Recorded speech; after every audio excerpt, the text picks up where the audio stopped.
বন্ধুরা চলে আসুন, আজকে সবার পছন্দ লেজা ভর্তা খাবো আমরা। তাই জন্য লেজা ভর্তার জন্য এই যে কী লাগে সামগ্রী। এই যে লেজাতে ফার্স্টে লেজা দুটো নিয়ে নেবে, দুটো তো নেই, একটাই লেজা আর একটা লেজার সাইডেরটা নিয়ে নেবে। নিয়ে ওতে হলদি লবণ একটু গুলিয়ে দেবে, গুলিয়ে তারপরে কড়াইতে একটু তেল দেবে, তেল দিয়ে তেলে লেজাটা দিয়ে দেবে। দিয়ে দিলে লেজাটা একটু ভাজা ভাজা হবে।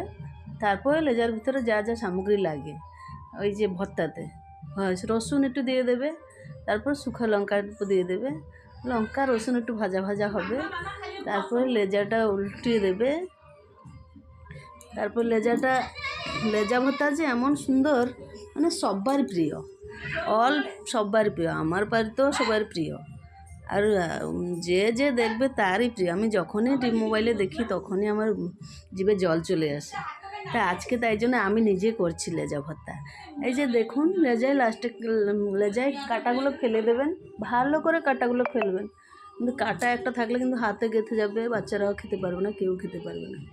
হ্যাঁ, তো ভালো করে কাঁটাগুলো ফেলে ফার্স্ট, তারপর লেজা ভর্তাতে দিয়ে দেবে এই লঙ্কা রসুনটা একটু ভালো করে দলা করে, মানে ভর্তা করে লঙ্কা রসুনটা দিয়ে দেবে, কুচনো পেঁয়াজটা भी দিয়ে দেবে, আর ধনে পাতা भी দেবে, অল্প সরষের তেল भी দেবে, দিয়ে ভালো করে ভর্তা করবে।